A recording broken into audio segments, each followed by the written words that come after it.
Salut à tous, c'est Gold. Aujourd'hui on se retrouve pour le deuxième Golden Time. Cette fois-ci on va parler de Pedro qui pourrait intégrer l'équipage des Mugiwara. Franchement, jusqu'au dernier chapitre, je pensais sincèrement que ça allait être Carrot qui allait intégrer l'équipage, mais je me rends compte qu'il y a certains points qui font que vraiment la construction du personnage de Pedro ressemble fortement à celle de tous les autres Mugiwara en fait, et je vais vous expliquer un peu ça plus en détail. Et pour vous expliquer comment je suis arrivé à cette conclusion, je vais vous donner déjà tous les points communs qu'ont les Mugiwara, surtout pendant leur apparition, pendant leur arc, tout leur Chara development, leur Chara design, etc. Pour ensuite prouver que Pedro a exactement les mêmes similitudes que les autres Mugiwara, et que donc il a, je dirais, 80% de chance d'intégrer l'équipage à la fin de l'arc. Voire peut-être à Wano, je sais pas. Déjà que ce soit Nami, Chopper, Franky ou autre, ils ont tous les mêmes points communs. Le premier, c'est qu'ils ont aucune attache. Ils peuvent partir quand ils veulent de leur île natale, ils reviennent quand ils veulent, tout le monde s'en fout, ils veulent juste vivre leur rêve. Après, ils ont un design et surtout un pouvoir original. Nami, elle a pas un... Nami, c'est juste une humaine, mais en soi, elle a le Climactact, ça c'est un pouvoir très original. Usopp aussi, c'est juste un humain, mais il se bat avec des graines et tout. Chopper, oui, lui là, ça se voit, il a le fruit de l'humain, c'est hyper original. Ensuite, ils ont tous un rêve. Et ça, c'est obligatoire pour les Mugi, ils ont tous un rêve. Même Jinbe, on se dit, c'est quoi son rêve? Non, son rêve, c'est de faire la paix, homme-poisson-humain. Et c'est pas négligeable, ça doit être un des plus gros rêves des Mugi. Franchement, c'est le rêve le plus ambitieux. Ensuite, ils ont tous une histoire très travaillée dans chacun de leurs arcs. Ils ont tous eu le droit à des tonnes de flashbacks pour expliquer leur background. Et surtout, ce sont des personnages très importants dans leurs arcs. Chopper pour Drum, Nami pour Arlong Park, Robin pour l'arc, comment ça s'appelle, Impel Down. Non, pas Impel Down, qu'est-ce que je dis Enies Lobby. Du coup, pour vous prouver que Pedro, il a beaucoup de similitudes avec ses Mugi, j'ai pris une petite liste des personnages de Dressrosa, de Zo et de Totland.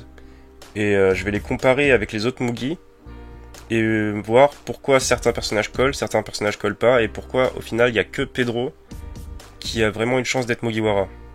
Donc ces personnages, ça va être Kyros de l'arc Dressrosa, le père de Rebecca, Bellamy, le subordonné de Doflamingo éternel, celui qui s'est fait tabasser par Luffy, et à Jaya et à Dressrosa, Carrot, la petite fille de Zo, la lapine, celle qui en a absolument rien à foutre de tout et qui veut juste se balader, Pecoms, l'ancien subordonné de Big Mom, qui a été trahi par Capone, qui voulait juste sauver Zo, et Pedro, bien sûr, l'ancien pirate, celui qui était venu à Dressrosa il y a quelques années, et qui au final revient pour son ultime bataille.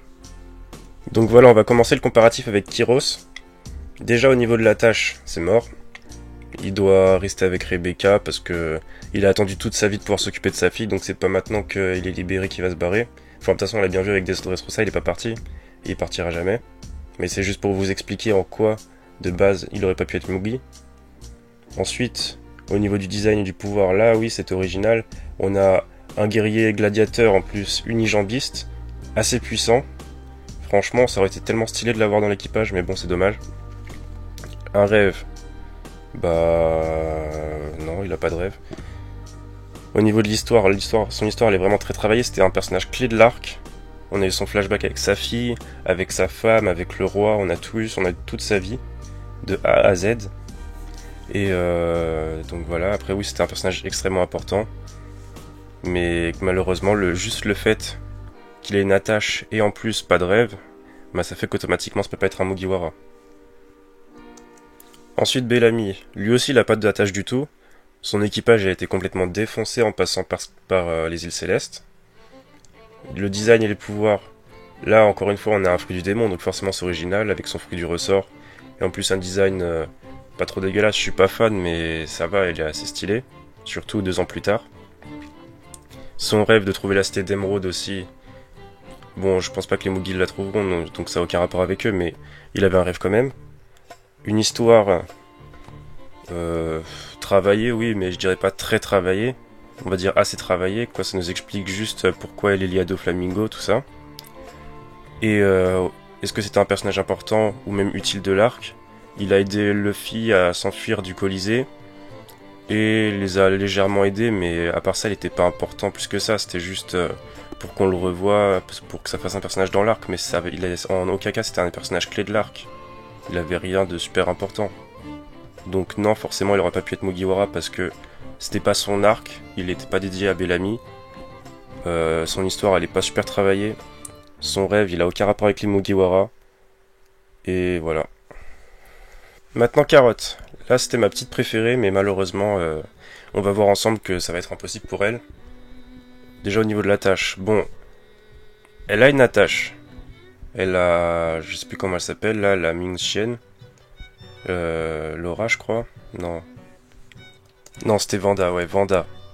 Donc elle a Vanda, c'est sa pote. Et déjà, elle voulait pas la laisser partir, donc une fois qu'elle sera revenue sur Zo, je pense qu'ils la laissent pas partir après. C'est possible qu'elle revienne jamais sur Zo avec Wano, tout ça. Il peut y avoir des imprévus. Mais bon, je pense qu'ils vont venir la chercher tôt ou tard. Surtout avec Nekomamushi sur Wano, lui, il va pas rigoler. Ouais, mais bon, enfin... En soi, si elle veut partir, je pense que personne l'empêchera. Donc on va dire qu'elle a aucune attache. Après oui, effectivement, elle a un design et un pouvoir original. C'est une Minx, elle maîtrise l'électro, elle fait des techniques stylées, elle saute partout, blablabla. Un rêve. Je sais pas si ça peut être considéré comme un rêve, mais en tout cas c'est en adéquation avec les Mugi, elle veut parcourir le monde un peu comme Luffy au final. C'est un peu le même délire que Luffy, sauf qu'elle veut pas devenir reine des pirates, elle veut juste parcourir le monde. Une histoire... Et là, c'est là que ça va bloquer, c'est au niveau de l'histoire. Son histoire, elle est...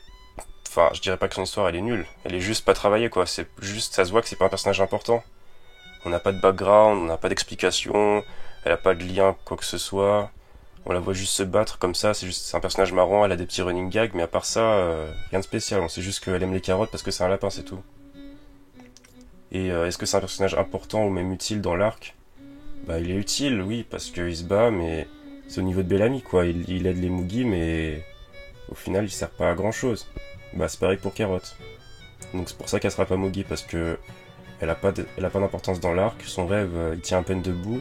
Son histoire, elle est pas travaillée.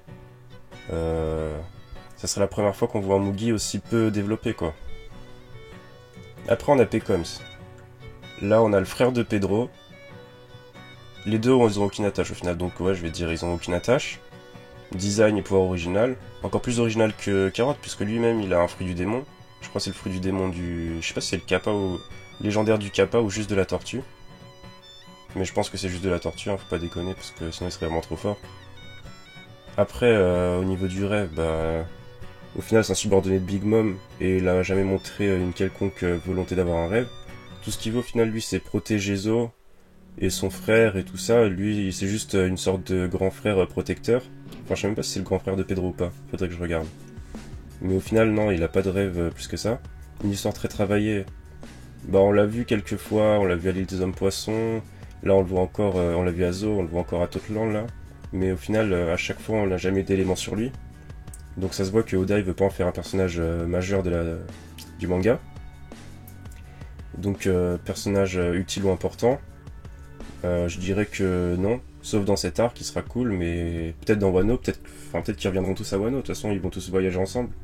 Mais au final, dans cet arc, non, quoi.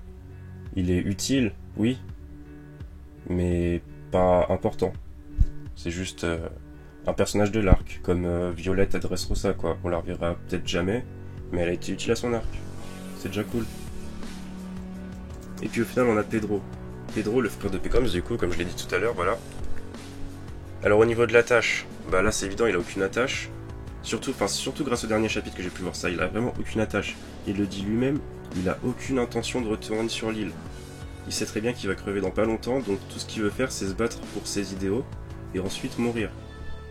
Au niveau du design, là on a un Minx borgne de type guépard avec des cheveux blonds qui fait des trucs de guerrier mercenaire chelou.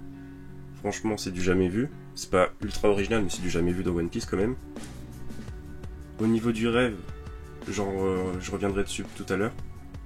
Au niveau de l'histoire, là par contre, là franchement je m'en veux de ne pas avoir remarqué ça plus tôt, mais l'histoire elle est super développée. Déjà on voit Pedro au tout début de l'arc Zo, quand Luffy il arrive on le voit en ombre, comme si c'était un foreshadowing. On le voit dans le flashback avec Jack, on le voit à la sortie de Zo, quand Pecoms lui dit je me méfie de toi, je te connais. On le voit à l'arrivée sur Zo, enfin sur Totland je veux dire. On le voit encore là dans les chapitres actuels, là on le voit, c'est lui qui est au centre de tout quoi. Tamago il raconte sa vie, il dit oui il faut se méfier de Pedro, il est dangereux, il connaît des trucs. Et on voit bien en plus la dualité Tamago-Pedro, on voit bien que Tamago il raconte toute l'histoire de Pedro Comme si Oden voulait nous dire, regardez Pedro, c'est un personnage important, peut-être qu'il va finir Mugi. Parce que non seulement il est important dans cet arc, à travers Tamago qui raconte toute son histoire comme quoi il faut se méfier de lui, mais en plus il est utile parce qu'il connaît des trucs. Et surtout, au niveau de son rêve, là je vais revenir sur le rêve, pourquoi il a essayé de voler les poneglyphes à l'époque? Parce que il n'y a qu'une seule chose que tu peux faire avec les héros de poneglyphes, c'est le One Piece. Et s'il va aller jusqu'au One Piece, c'est qu'il a un rêve. Peut-être pas être roi des pirates, mais peut-être trouver des réponses par rapport à Zo, par rapport à une histoire cachée. Donc peut-être qu'à travers ces poneglyphes, il voulait réaliser son rêve, et qu'il pourra toujours réaliser son rêve s'il va s'il rejoint les Mugiwara, et que s'ils arrivent jusqu'au One Piece, peut-être que Pedro pourra réaliser son rêve juste avant de mourir. Et peut-être même, je pense que c'est possible qu'il ne meure même pas. Je vais vous expliquer ça tout de suite. Pourquoi il mourrait pas? C'est pas évident, j'allais dire c'est évident, mais non, c'est pas évident. En soi, Big Mom, elle a fait quoi? Elle lui a enlevé 50 ans de son espérance de vie. Mais on sait pas si c'est possible d'intervertir cette technique ou pas. Donc, imaginons que Big Mom, elle a envie de s'allier avec Luffy. Bon, je suis pas du tout partisan de cette théorie, c'est complètement débile pour moi, mais imaginons, peut-être que Big Mom pourrait lui rendre 50 ans de vie, enfin lui rendre quelques années de vie, ou tout ce qu'elle lui a pris. Mais moi je suis pas du tout partisan de cette théorie, moi je suis plus partisan de l'autre théorie. L'autre théorie, ça serait que Brook, puisqu'il peut manipuler les âmes, peut-être qu'il pourrait prendre un peu d'espérance de vie des homies, et la transférer dans d'autres êtres. Un peu à la manière de Big Mom, mais juste en manipulant le pouvoir de Big Mom à travers son fruit de la mort. Enfin, son fruit de l'âme. Donc peut-être qu'il pourrait prendre l'âme des homies et l'intégrer dans le corps de Pedro pour lui rajouter un peu d'espérance de vie. Mais bon, je pense qu'au final, non, c'est juste des théories, mais j'y crois pas trop. Je pense vraiment que Pedro, il va rester avec son espérance de vie comme ça, que son rêve, ça va être, je veux voir Raftel avant de mourir, qui va rejoindre les Mugi, qui va voir Raftel, et qui va mourir, et qu'au final, voilà, tout le monde sera content. Ça sera une belle histoire pour Pedro. On l'aura bien vu, en plus c'est un personnage super sympathique, assez stylé. Il aura eu sa petite aventure, il aura réalisé son rêve, et comme il pleura le jour de sa mort tranquillement, tout le monde sera content. Et puis voilà. Donc je sais pas si j'ai réussi à vous convaincre, mais depuis ce dernier chapitre, franchement, je suis super fan de la théorie Pedro Mugi. Je suis pas un gros fan du personnage en soi, il m'impressionne pas, il a pas montré des trucs super stylés. Bon après, je suis sûr que quand il aura son combat contre Tamago, ça va vraiment nous rendre tous fanboys de lui, mais pour l'instant, il a rien montré, on est d'accord. À part des poses stylées dans l'ombre, des petits discours comme ça, je vais faire la pape, blablabla. Mais à part ça, il a pas montré de vrai feat, il a pas combattu, il a pas montré ses vraies techniques. Donc voilà, c'est tout pour aujourd'hui.